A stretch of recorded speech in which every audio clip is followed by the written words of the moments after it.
Hello and welcome back to another SOS podcast, the Science of Soul podcast with me, Jubair and Zainal Abedin. And this week we are talking about viruses. We're talking about disease, and inevitably we are talking about the corona outbreak, the COVID-19 outbreak that's happening all over the world.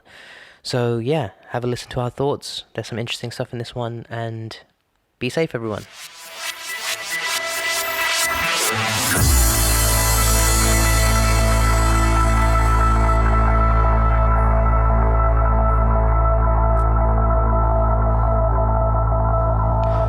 Okay, we are rolling, and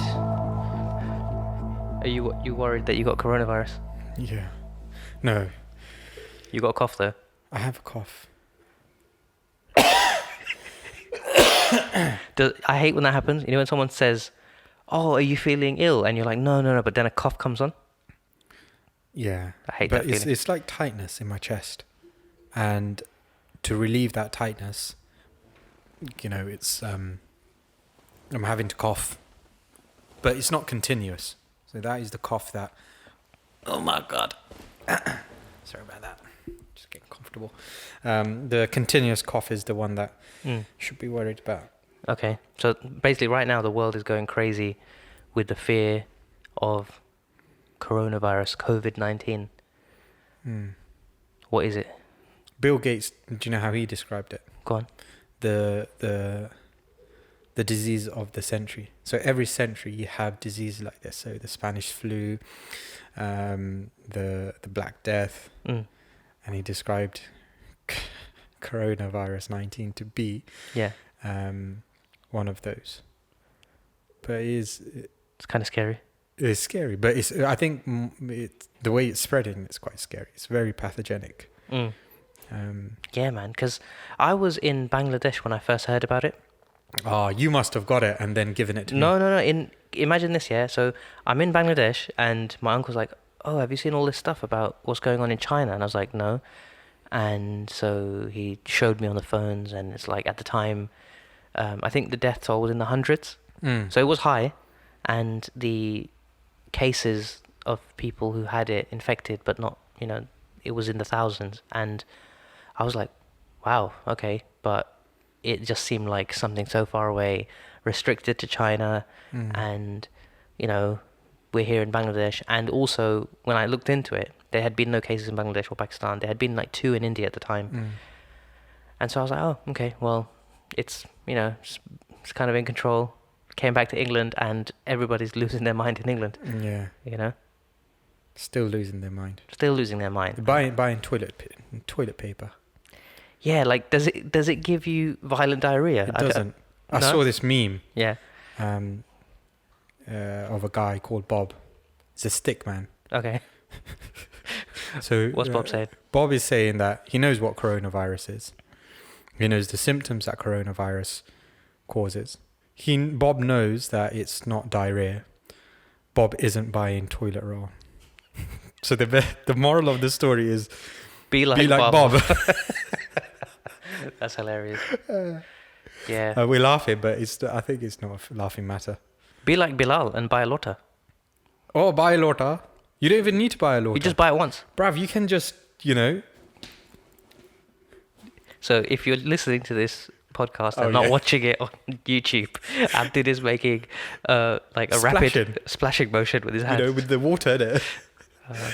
Just splash it onto your So are you actually worried about it? Are you genuinely worried about it? The fact that it happened at my work, the first person who died was at my workplace. Oh my God, yeah. Subhanallah. Quite scary.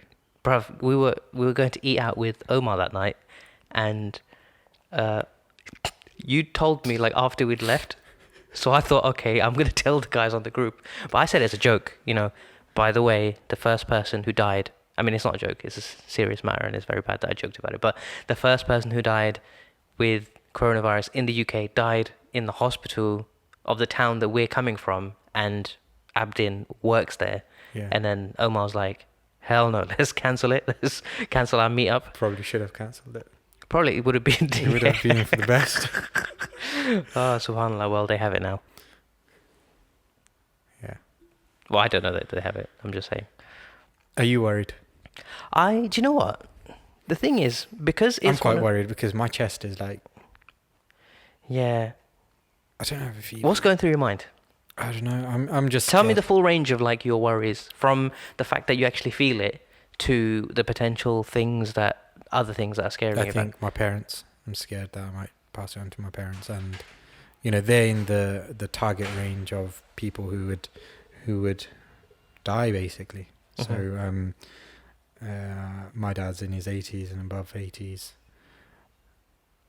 and my mum is comorbid. But then again, it might be she's got other illnesses, but it might be that those illnesses aren't well controlled. I think her illnesses are well controlled. Okay. With medication, obviously, but yeah. Mm-hmm. So the people who are most at risk with COVID-19 are the elderly or people. Is it over 60? You said. Yeah. So this is one of the latest studies that has been a report, and it's on PubMed, and I'll give the author's name and the title afterwards. But they are saying, let me just see. So the range of people who are getting infected is between 15 and 89. There hasn't been many cases below 15. However, today there has been a case below 15. So a newborn has been tested positive for coronavirus. Okay, so anyone can get it, right? It seems like it, but when this report was published, it was only children can't get it. What? So children can't get it and they won't get sick, or they can get it but they won't get sick? They'll probably be asymptomatic with it, but they're massive spreaders of the disease. Okay. So they can spread it. And there has been some rumors around how the way the coronavirus is designed, it's the children haven't developed the receptors onto which the coronavirus latches onto. Okay. As it's entering the tissues, basically. You just used a really, suspicious conspiracy word, designed. The way the coronavirus is designed. Wow. What do you mean by that, bro? I don't know, bruv. I don't know. Are you saying this is man-made? I don't know. All viruses seem like they're designed, don't they? They're very simple, but then again, they're very sophisticated. So I guess since I can remember, everyone's always thought, is HIV being designed to kill certain people? But I don't know. I'm just a little don't shoot the messenger. Yeah. No, do you know what I have to say? I was saying this to you the other day, and you looked cockeyed at me, but I meant it. I have an immense amount of respect for viruses as a organism or as a thing, because I remember I said to you, and you said it's like not living or whatever, but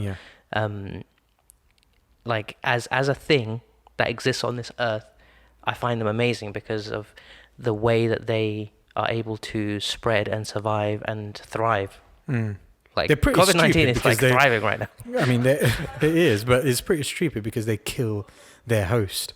I think a clever virus will be the one that kind of, unless, for example, HIV, it realized if I kill enough people, then they might try to control me, but I won't let them kill me. I'll let them control me, and therefore I'll live forever.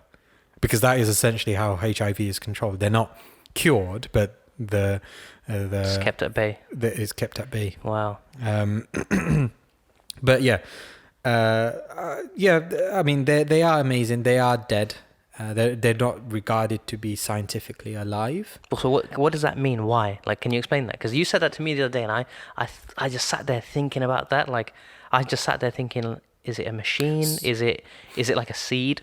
I mean, even a seed is living. They don't fit within the definition of life, which is, and that's reproduction. There's a list of things like reproduction, etc., etc. I feel like there's a prejudice against viruses, bro. Sorry, it feels like there's a human-based prejudice against viruses because it kills us. Yeah, well, it's probably the biggest enemy that we have. There are many things that can kill you. Car accidents kill people. Oh yeah, actually, car accidents statistically alcohol kill more people than the Cigarettes? COVID-9. But you love cars.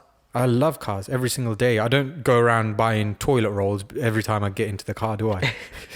I could imagine you would like.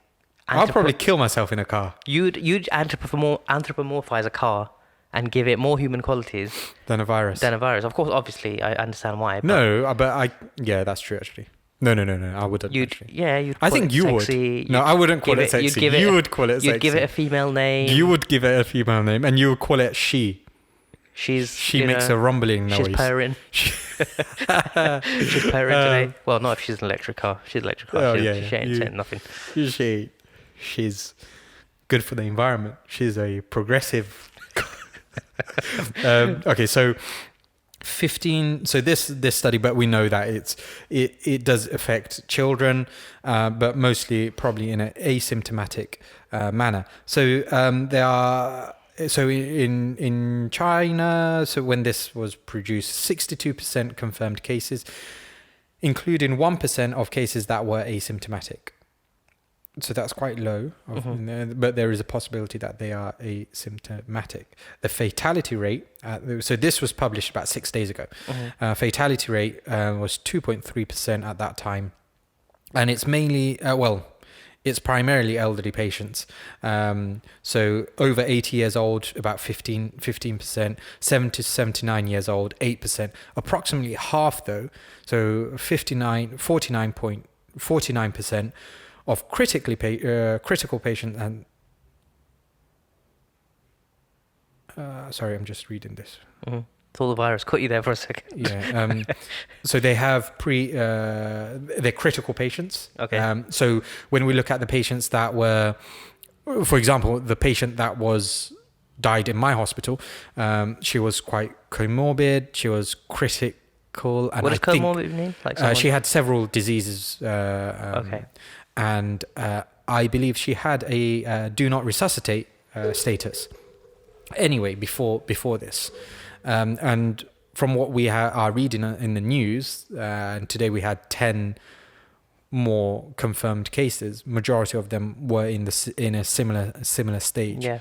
And they're being screened. The ones that are dying, it seems like they've already been in hospital and they're screened. So with the lady that died in my hospital, she was in ITU, and usually they're screened for everything anyway. Okay.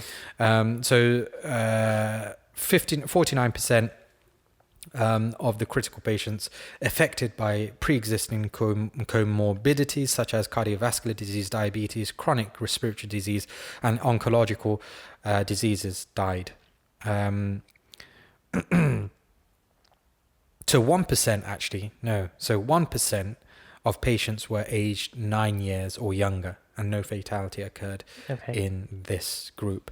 So that is what this report is saying, and this report is based on the early studies that the Chinese have done. So they're looking at Chinese patients and Chinese casualties. I think and that is a big population. However, these when they're looking at these studies are done, they're not really done on they're data collected actually. Sorry, they are data collected, so they are probably representative of what's actually happening. Okay. But the other thing actually I wanted to point out is, so you sent me that video of that chap. Video? Oh, no, audio. Oh, the WhatsApp thing. Yeah, go on. And how he was saying that majority of the cases do actually have severe symptoms, and it's a severe disease. And when I was listening to he's my senior, so but still, when I was listening to him, I just felt like it sounds a bit doomsday kind of thing. So, and this report actually contradicts him, because it says that 81% of cases had mild disease, so non-pneumonia. So that is what it eventually can cause, pneumonia. Okay. Or mild pneumonia in 81%. Then severe disease, so you're breathless, your breathing rate is above 30 per minute. The amount of oxygen within the blood, so blood oxygen saturation is below 33%. So these are kind of factors where we will do something to these patients. We need to do something for these patients. So that was in only 14% of cases.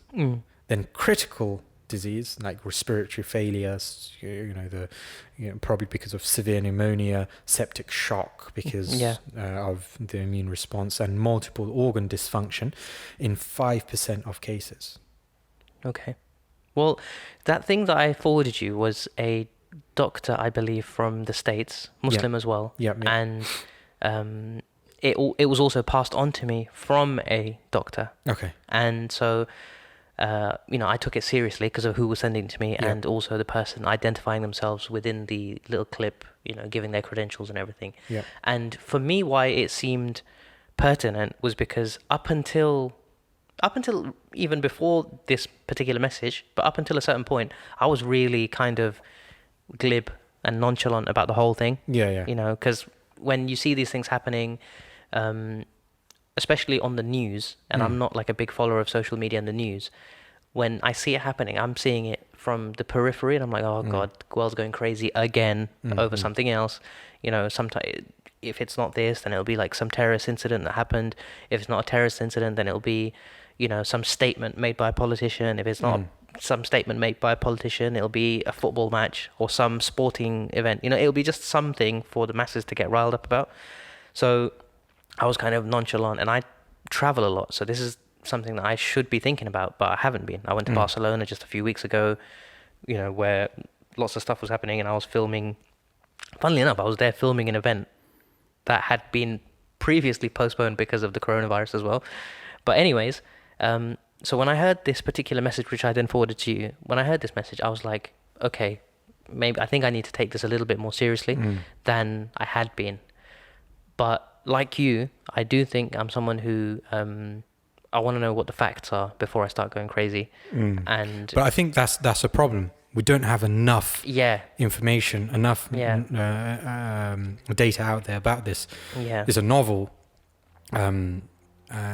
virus which has actually mutated into 2 strains. Wow. And one is more aggressive, pathogenic than the other one. And in fact, it jumped from coronavirus is a group of viruses, but this one, the RNA is a single-stranded RNA virus, so it's got RNA in it, and majority of quite a lot of viruses are like that anyway. Do you want to say what RNA is for people who don't know? No. Why? Because it's just, I'll go into a full-on lecture, which give us like a one line of what RNA is. Ribonucleic. No, not what it stands for, but what is it like? So it's what's its basic function? So is it a set of instructions? It's DNA. So the most popular one that people might know about is that the DNA is replicated into an RNA molecule. So you can translate that into a protein. Yeah, I told you. No, but I just thought you might say, like, for example, with the DNA, if you were to break it down and you would say, it does this. Yeah, it basically, okay, so what we can say is a messenger RNA is a copy of the DNA. Okay? So RNA can be it can be made into DNA. Using enzymes. So it's usually a precursor to DNA. Sorry? It's a precursor to DNA. No, it's actually, there's a massive debate about that in early, how early life and DNA came about. Yeah. But the way we see it now, it's actually the other way around. So DNA, you need DNA for RNA, apart from in viruses where you have RNA and that can be reversed, transcribed into DNA. Okay. But sorry, you were saying? I can't quite. Yeah, so we know it from the study it probably comes from bats, but the coronavirus lives in many other animals like camels, cats, and rats, I think, as well. Mm-hmm. But this one particularly is probably from bats, and it made the jump from animal to human in that market in Wuhan.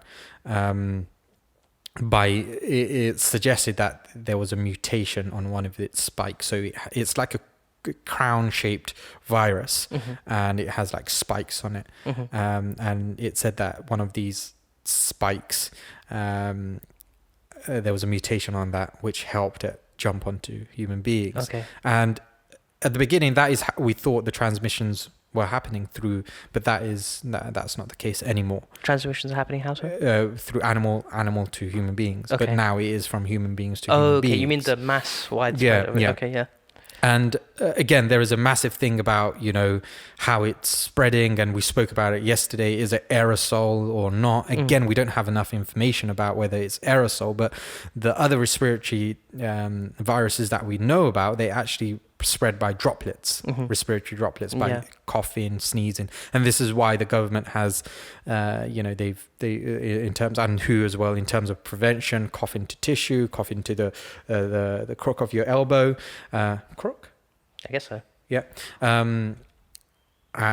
Wash your hands, protect your T-zone. That's one of the we had teaching on, which I wasn't there for unfortunately, but other doctors told me about the teaching. We had a teaching by a consultant microbiologist on Thursday, and she was saying that when we are treating patients with coronavirus who could be about a meter away, and that was the evidence at that time, meter away, and like it won't. This distance or? Yeah, this distance. Oh crap. With a mask covering our T-zone, so our T-zone's eyes, nose, and mouth. So if we have a mask like that, it will be fine. So that's important. That is why people are told not to kind of touch their face much, wash their hands a bit more. There's also, in terms of viruses living on things, so on metal, plastics, it can live up to, I think I have to double check. I'm not going to say it because I've forgotten how many days, but it can live up to quite a few days. Okay, so someone could have coughed on something, and you could, like, say the tube. Yeah, like they touched a handrail, and you are the next person on that train, and you touch it, and that will transmit like that. Yes, up to a couple of days. Just keep washing your hands, and keeping surfaces clean as well, I guess. Yeah. That's in terms of prevention. Obviously, stay away from people who are ill. Isolate yourself if you feel like you're getting ill. So if we take the advice that my consultant, the consultant microbiologist, was saying, that you can isolate yourself within your own house, and you may not actually spread it to your family member, especially if that is the evidence. But this study shows that majority of them, and this is why it's favoring towards that it's transmitted by respiratory droplets, is the majority of the people who are getting it, they're actually close contact with the patient. So either family members or healthcare professionals. And then if someone gets it, they will infect 2.2 people with that disease. So yeah, we can probably isolate yourself in a room, get over it, just give everything a good clean afterwards. And that's probably a good way of preventing the spread within your so you family. do think that it is something to take seriously? Yeah I think it is definitely something that we should take seriously, because we don't know what it is, and we can't treat it at the moment. In terms of treatment, it's mainly supportive treatment. Yeah. So if people need oxygen, and then in severe cases, invasive ventilation, or non-invasive ventilation. Yeah. It's crazy, because a couple of my friends on other WhatsApp groups, they're talking about the fallout of what's happening with coronavirus, and for them, it's the things that they're mainly talking about is stocks, the things that they're invested in, and how some of those things have taken a massive hit. And then, because I fly a lot for work, like I've been hearing about how, firstly, like there's that airline Flybe, which has basically gone crashed, into administration. You gotta stop saying that. Sorry. They haven't crashed. Oh, okay? They've got into administration. You can't say that about airlines. It just found You say about other industries. Anyways, they've gone under, and then a few other airlines are taking, well, I don't even think it's a few, I think it's like everyone taking a massive hit. And this is the thing I was saying to you earlier about viruses, that if there's anything on this planet that can humble us in the way a virus can, I'd like to know what it is, because this virus has humbled the human race right now. When I say humbled, I mean it in the sense of like, human race has just taken a smack in the face and it is on its knees. Like Italy is completely on a lockdown. Yeah. Yeah. And when I look at it again, when I say that thing I was saying to you before about respect and stuff, and I was looking you in the eye and I was trying to read your expression, and it seems because you're a medical practitioner where your field is like, say, saving lives, whatever, maybe you look at it with a completely different, with a completely different sentiment. But for me, when I look at it, I don't mean respect like, oh, I love it and I admire it, or I want to join the cult of coronavirus. I mean that, wow, look at this thing, which is like, when you actually look at its physical makeup, it's a tiny little thing, but it just has a lot of friends and it is spread all over this world. And look what it's done to the human race financially, physically, to people, and like it's taken a lot of people off this planet. And I almost feel like, and I said this to you before, I almost feel like, so now I'm going to express this in a more generic way and in a bit more of a general way, because when I said it before, I said it, in a very specific, targeted way. But I feel like this is a way, whether it's Allah doing it to us or whether it's almost like a reaction from the earth, I feel like this is what happens when you take the earth for granted and you abuse it and take advantage of it. Eventually it will find a way of rechecking the balance, like going, you know what, if you're going to abuse animals through wet markets around the world, or you're going to drill holes in me, or you're going to pour like toxic materials into my oceans and rivers, then I'm going to make something and I'm going to send it out, and I'm going to put you in turmoil. And Italy's in lockdown. That's crazy, isn't it? I was thinking about Italy, but America is not allowing flights in from Europe right now. Yeah. For 30 days. That's apart from incredible. England and Ireland, though. Apart from England and Ireland, and I bet they're going to change that soon as well. Very soon, yeah. I think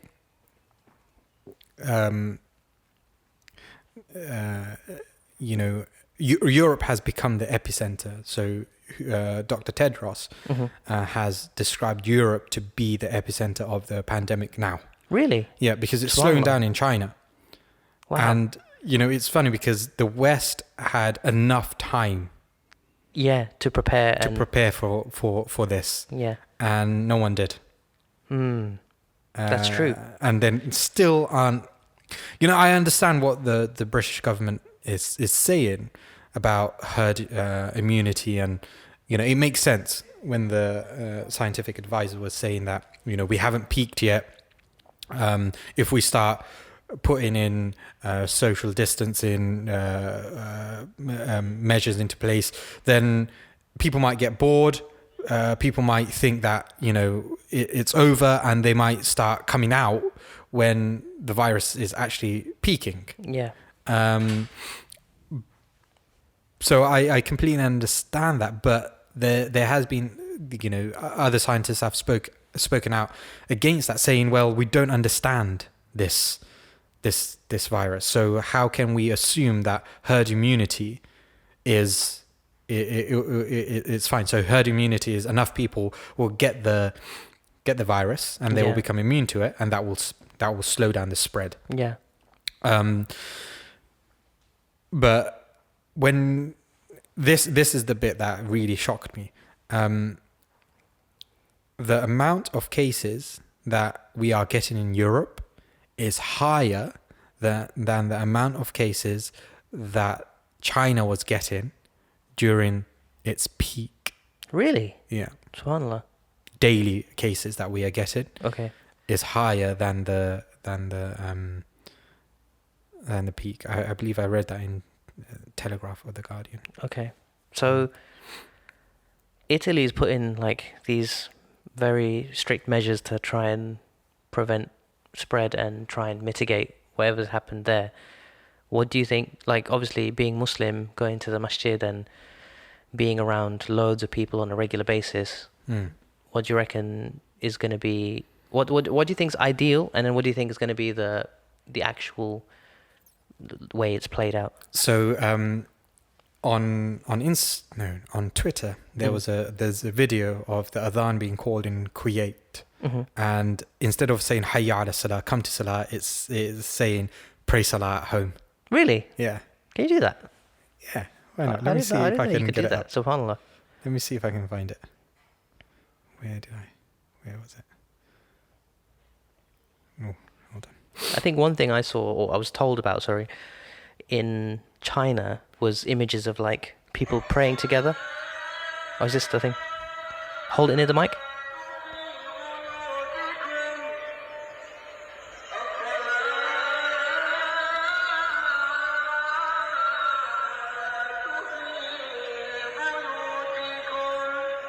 Does it say what it means?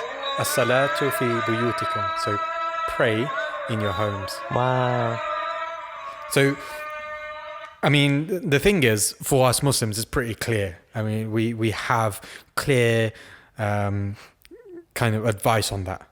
Don't enter a land where there's a plague. Mm-hmm. It's pretty simple. Save yourself from it. Yeah. It doesn't, don't be reckless. Allah, has put certain things in place, and you need to, there's like the way you're not going to jump into a river full of crocodiles to do wudu. Yeah. Similarly, you go to the masjid and get a disease and then spread it to others. Yeah. You're causing harm to other people.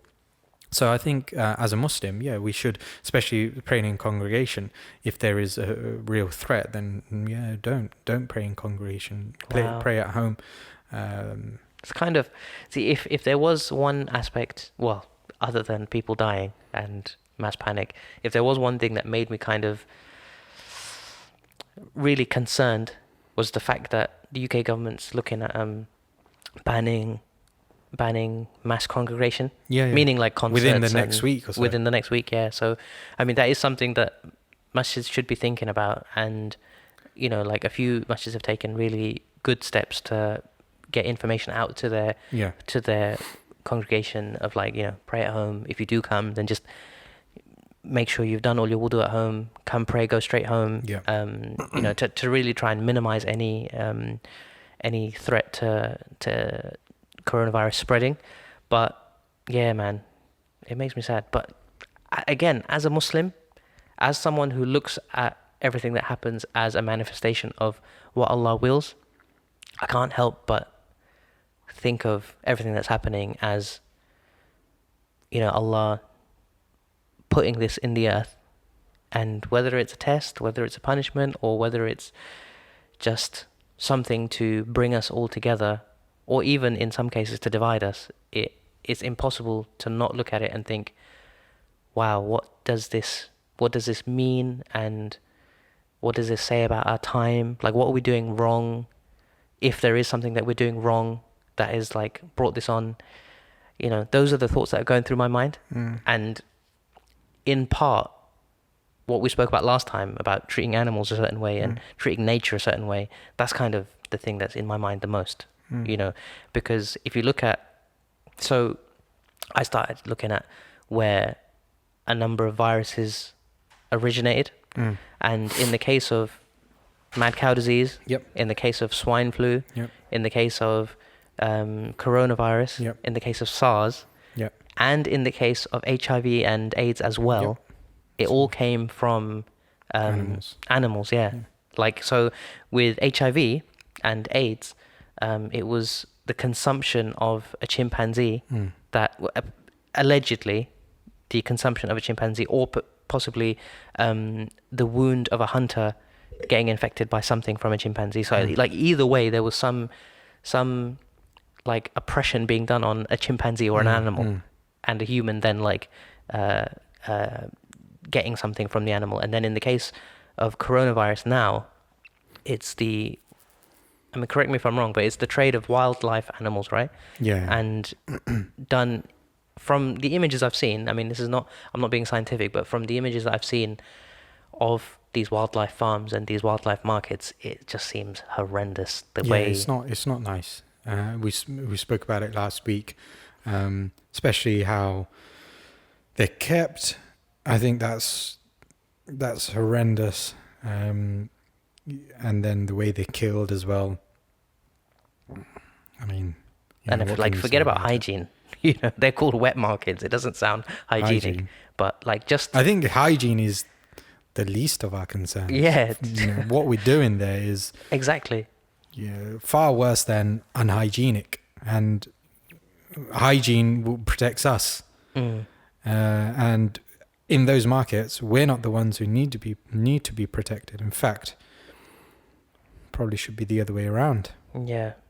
You know, it's crazy because in the times of Prophet like this, whenever I read this or hear it, like the tradition of the Prophet where certain animals spoke, you know, like the one about the wolf. So there was a Bedouin who I think was like coming to seek the Prophet. I might be wrong. I'm going to Google this after I tell you it whilst you respond. But he was coming to seek the Prophet and then was sort of stumbled upon a wolf. And then I think I don't know whether he said to the wolf or the wolf spoke, but the wolf basically confirmed that there is, you know, that there is a man who is preaching the truth. And the wolf kind of like let the guy go because the guy was on that journey or something like that. I'm going to find it just to confirm it. But, you know, and there's other occasions where like animals would greet the Prophet ﷺ, and when you hear that, you realize, okay, so the Prophet ﷺ was privy to a realm that we're not. Yeah. I think I'm sorry, go on, carry on. And you can't look at animals as a commodity or a product to be consumed. You've got to look at them as something which is like part of this world in a way which is far more sacred and higher than the way that we've relegated them now. We've relegated them to basically the same way. When we look at a loaf of bread, we look at a chicken the same way, you know, but they're two different things. One is an animal which has a life, and the other is inanimate. So yeah, like I find it that it might seem like a little bit airy fairy and soft and whatever, but you can't expect that we've been treating animals this way all this time and there not be any consequences, whether in this life or the next. Yeah. I'm gonna you tell me what you were just about to say, and I'll look for this hadith. I actually forgotten. Oh, you forgot what you were going to say? I think we're just going to have to sit here in silence while you find it. No, I'm joking. I think, actually, I have forgotten. You genuinely forgotten? I've actually forgotten. It was. Yeah, let's just sit here. Okay, so I found the miracle of the speaking wolf. Oh no, I haven't forgotten. Actually, I think this is a good example. Good way to understand that animals are conscious. Okay.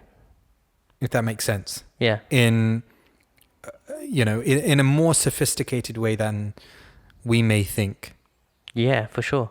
So, for example, when you look at some of these videos, dog farms, right? These dogs or these cats are shaking from fear. You know, if they weren't, I mean, what is that? They need feel to be something. Some sort of understanding that, you know, and then the facial expressions, etc. You know, they look scared. But then again, someone could say, well, you know what? It's just thousands of years, millions of years of evolution, which I don't believe in. But I think it's important that we do understand that these animals do fear things, they feel things, etc. For example, a pig it's said that it has the intelligence of a 4-year-old. Whoa. And when you keep pigs, I've got a 4-year-old, so I know, like, that's very intelligent, right? Yeah. You know, so essentially what you're doing, you're keeping a 4-year-old in a pen, you know, for example, you Captive. know, these, and they bite, they get depressed, they try to bite themselves free. I think you're right. the stuff that the way we are exploiting this world is inhumane. Yeah, I think. Okay. Let me quickly tell you this hadith, which I found on a website called darulfatwa.org.au. It's the Islamic High Council of Australia. So, if there's any inconsistencies with this narration, then go to them. But anyways, it says on this website, so shout out to them, among the miracles of Prophet Muhammad ﷺ is the story about the wolf that spoke and testified that Muhammad ﷺ is the messenger of Allah. Al-Imam Ahmad narrated it from the root of Abu Sa'id al-Khudri with a trustworthy chain of narration. In this narration, Abu Sa'id al-Khudri says, once when a shepherd was grazing his sheep in Al-Harra, a mountain with black stones next to Medina, a wolf came to eat one of his sheep. The shepherd stood between the wolf and the sheep to prevent the wolf from attacking the sheep. The wolf sat on his tail and spoke to the shepherd. It said, don't you fear Allah? You prevent... Okay, so now I remember it. This is where I got it wrong. Don't you fear Allah? You prevent me from the sustenance which Allah has prepared for me. The shepherd said, what an astonishing matter. A wolf sitting on its tail is speaking with the speech of humans. The wolf said, let me tell you about something more astonishing. The messenger of Allah is between the two harras telling the people about the news of the previous nations. The shepherd took his sheep and went to Al-Madinah and put his things in a place in Al-Madinah and went to the Prophet ﷺ and told him about the story of the wolf. The Prophet ﷺ went out to the people and said to the shepherd, stand up and tell them what you saw. The shepherd told the people about the wolf. The Prophet ﷺ said, this shepherd said the truth. Know that among the signs of the Day of Judgment is that the wild animals would speak to the people. By Allah, the one who controls my soul, the Day of Judgment would not occur until the beasts speak to the people. This is one of the miracles of the Prophet. It consists of an animal speaking, testifying that the Prophet is truthful and that he is the messenger of Allah ﷺ. It contains also some signs of the Day of Judgment. That's kind of creepy, crazy. that last bit. That is so crazy. I mean, animals aren't speaking to people yet. I wonder how that's going to happen. Do we, develop some type of technology, or we have enough data to be able to communicate with with animals? There's already like some amazing studies and experiments done with primates. Yeah. And also with dolphins as well. Okay. I don't know what other animals, but I know for sure, like a primate learned, I think something like in the range of about 150 something words, and wow. It wasn't learning them, meaning it could say them. It could sign them. It was signing them. Oh my God! You know what? Should I tell you a funny story? Yeah, go on. Planet of the Apes, the third one, right? Okay. Oh yeah, go on. I watched that whole movie without subtitles. But you got it. I don't know. Hold on, that's the one where there's hardly any speech. No except speech in it. There it's is just subtitles. Signing. And I was just watching this. Hold on, did you think? Oh, wait a second. It was there's a movie. subtitles missing, or did you think this is how it's supposed to be? No. I wanted to watch it, and I found a copy. Yeah. And it didn't have subtitles in it. Wow. But you know what's funny? That is a really. Well, I couldn't turn on the subtitles. That's what you get for watching pirate films. You know? No, it was legal. You've made a really like, I don't know, probably accidentally, but you've come on to like a really good example of how people have been thinking about this, that our abuse of animals and of nature is eventually going to lead to something where we're replaced or we seriously suffer as a result of it. Yeah. And Planet of the Apes, it's like that shark from The Other Guys. The Other Guys. Oh, yeah, right. No, the tuna. The tuna, yeah. He gets a taste for human.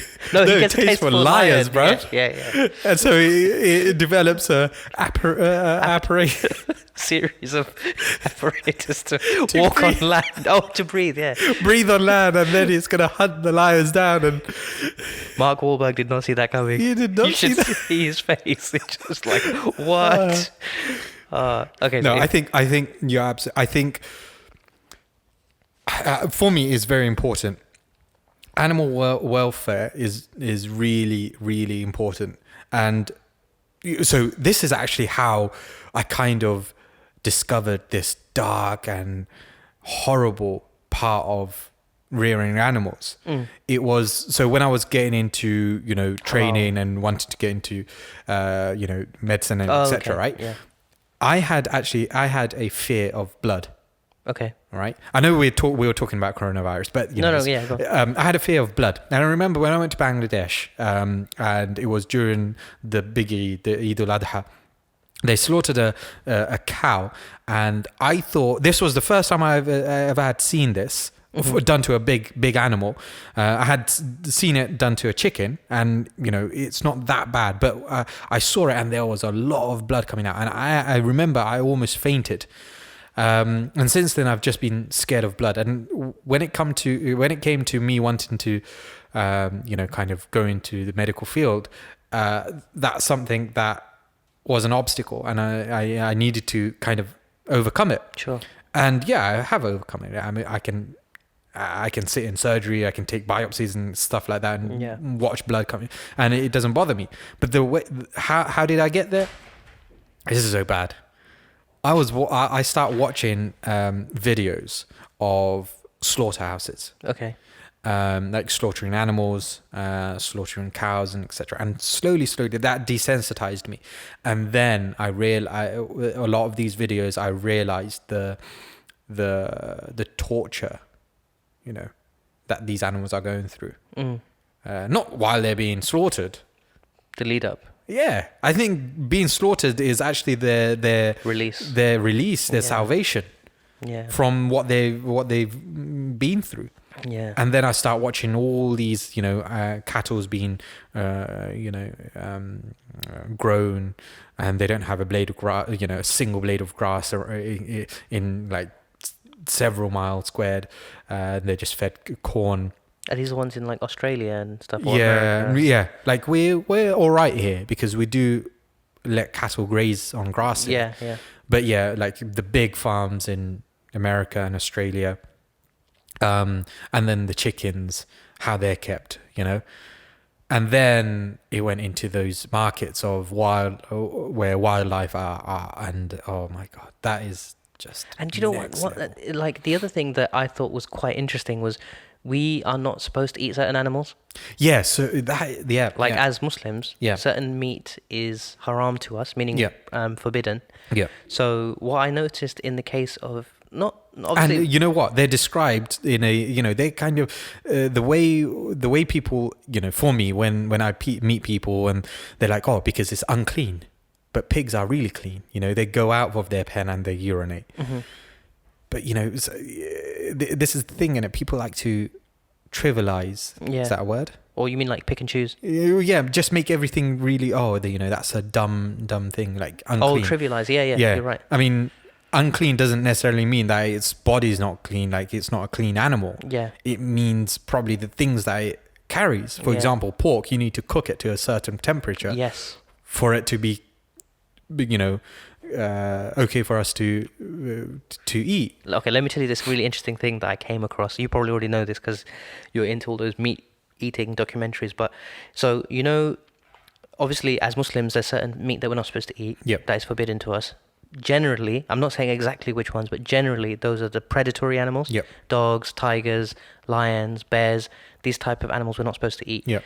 So I was listening to my favorite guy, my role model, Joe Rogan, and he was talking about hunting with a guy who came on. Yeah.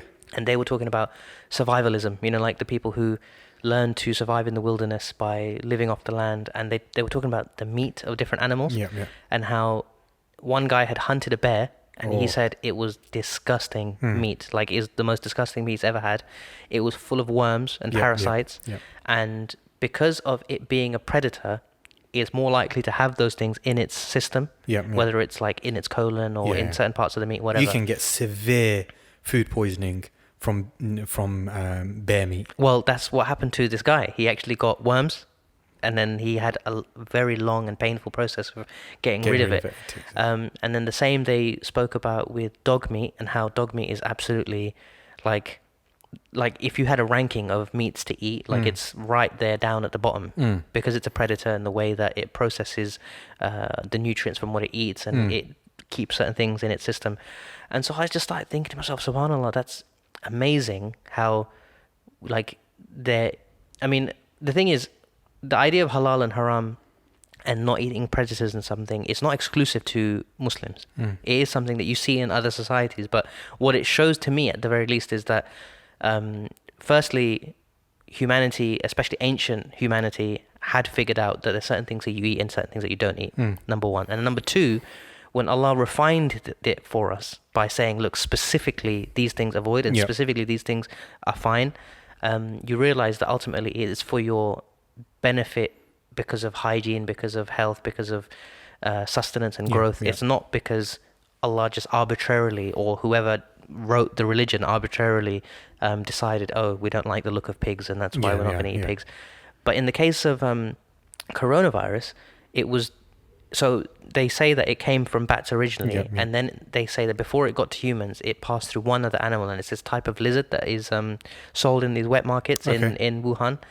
And these animals, I'm pretty sure, would not be fit for consumption from a halal haram point of view. I think someone would have to correct me on that, and don't quote me, but I'm pretty sure you would not be doing like the biha on a bat or a lizard. You know, depends what the lizard is, right? I know with the lizard it depends, but it originally say it came from the bats. So there, for me, when I thought about it from that perspective, I thought, again, this time, animal rights aside, we just shouldn't be eating certain animals. I think definitely we shouldn't be eating certain animals. And throughout it's through evolution, we've, like, if you believe in evolution, right, human beings have consumed certain types of animals and avoided other types of animals. And in fact, in certain countries where they do eat strange animals and they almost eat everything,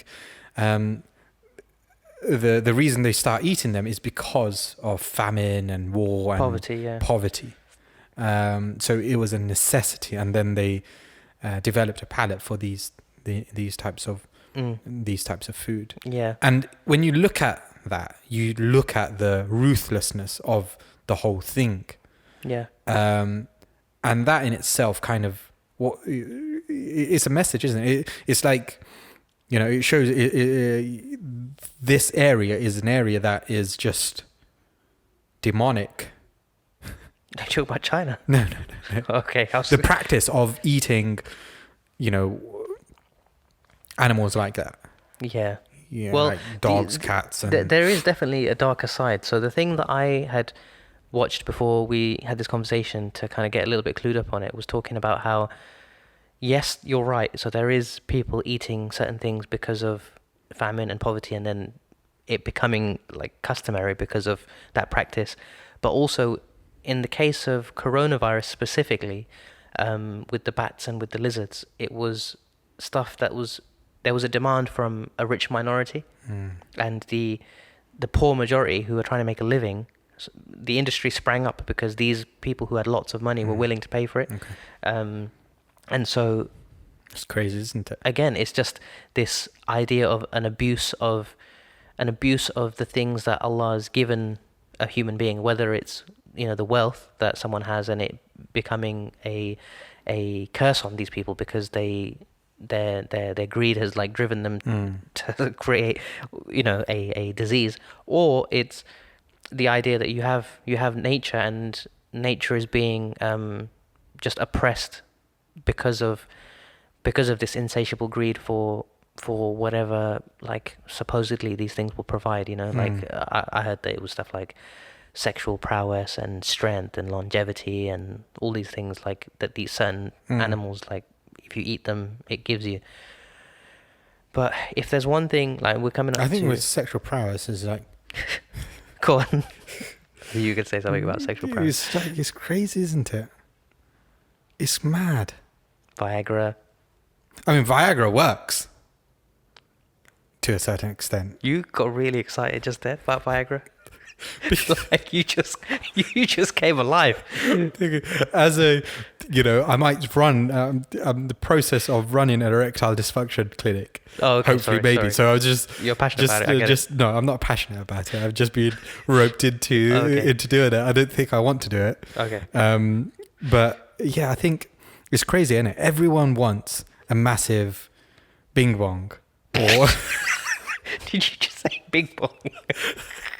I was so worried that you were going to use a different exactly. word, I was and worried. I'd have to edit it. Oh, that's so good. I don't have to worry about editing. And you know, stamina. Hey, go to the gym, create some stamina. You know, and you'll be all right. Masturbate less, I think. You know, Yeah. and you'll be all right. Eat good food, exercise. Yeah. You'll be fine. Yeah. You know, you'll have sexual prowess. You'll be like a mustang deer, bruv. You know, a mustang deer during the Go on. I'm genuinely like curious. during the period. It might be a moose because they all look the same. But during the period of you know, the mustang season, Yeah. they go hungry, bruv. All they're thinking about is sex. They're frothing at their mouth, just looking for a chick to, you know. Do the bit dance. Do the bit dance. Mate, and they would fight till the end. The bitter end. And it said, like, I think there is a percentage, over 50%, they will lose over 50% of their body mass during that period. Wow. Because they're just constantly on the... So I can just imagine if I met up with you after Mustang season and you just looked Skinny. 3 stones lighter, bro. and I'm like, what the hell happened to you? Mustang season, bro. I was frothing. Say no more.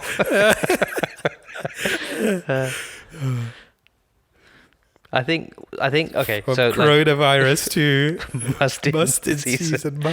What I would, other than the important things that you said about, you know, the preventive measures and the things to do in order to stop the spread. Yeah. Like what I take away from this conversation, especially the little bit of research that I did, is just we need to find ways of like better coexisting with nature in this planet, man, because, you know, like I know coronavirus is here now, we have to deal with it. And we have to, like, that has to be the focus of the concern, because this is a serious like outbreak. It's a pandemic now. But I think if you keep on just putting a bandage over the wound constantly, just, you know, bandage falls off, put on another one, you never actually treat the root cause of these symptoms and of these underlying issues, then we're just going to go around in circles. And for me, that is, at least, the very least, is teaching my kids to be responsible, strong adults with strong Muslim values. And strong Muslim values in this context means giving rights to animals and protecting those rights, because that is part of justice, and creating a world around them that doesn't tolerate like injustice on animals, you know, whether it's through the food industry or pharmaceuticals or pollution or whatever, to have respect for the environment and nature. It's funny, isn't it? Because we're testing vaccines on animals. SubhanAllah, I didn't even know that. Yeah. But So what's your... it's gone through. I mean, yeah, I don't know. Sorry, man. I'm not trying to like... I can't, Okay, sure, but because what's your it's takeaway? just So I think I completely agree with you on that. The other thing I think is, you know, what you pointed out earlier was it was made the human race humble. Well, it should. If it hasn't, it should, because this tiny virus, which is very simple. In fact, the reason, the mechanism within itself actually makes mistakes. It's actually a faulty mechanism. Wow. Has brought such a sophisticated, the top of the food chain species onto its knees. Wow. I think that goes to show for all those people who out there, and all of us who think that we are at the peak of civilization, at the peak of knowledge, at the peak of medical and scientific discovery, that, you know, we haven't even touched. We haven't even touched anything in terms of what we know about this world and what it contains and what it can do and the consequences of certain of our actions. And it's quite arrogant of us to walk upon this earth thinking that we know everything about it, when such a simple thing can just demolish everything that we have created. I think on that bombshell. Well, I want to add one more thing. Yeah. It's in terms of, so I was thinking the other day, and I sent you an email, a message, and I was looking at how long the vaccines are going to take, etc., and what there are some antivirals that are being used. Some of them antivirals are used for Ebola. They're used for HIV as well, and there's been some promising kind of studies in macaque monkeys with certain coronaviruses. Okay. That can be used. But anyway, a vaccine is not going to is not going to come anytime soon. It's going into the human trial phase, which will probably start next month. Mm-hmm. Even still, the earliest that we might get a vaccine is probably early next year. Wow. Right. So, and then I was thinking, well, that's crazy. We're going to be open, defenseless for such a long time. And then I realized that we're not. Prophet ﷺ, he recommended a medicine, a treatment yes. for all illnesses apart from death, and that's black seed oil. Black seed. So I would recommend everyone to start consuming black seed, and telling other people to consume black seed. Although there's a lot of studies out there actually that shows the miracle-like effects that it has in a wide range of illnesses. Okay. And I've seen it in studies in cancer, where it's shown to be protective. So rats, there's a study that I read up on.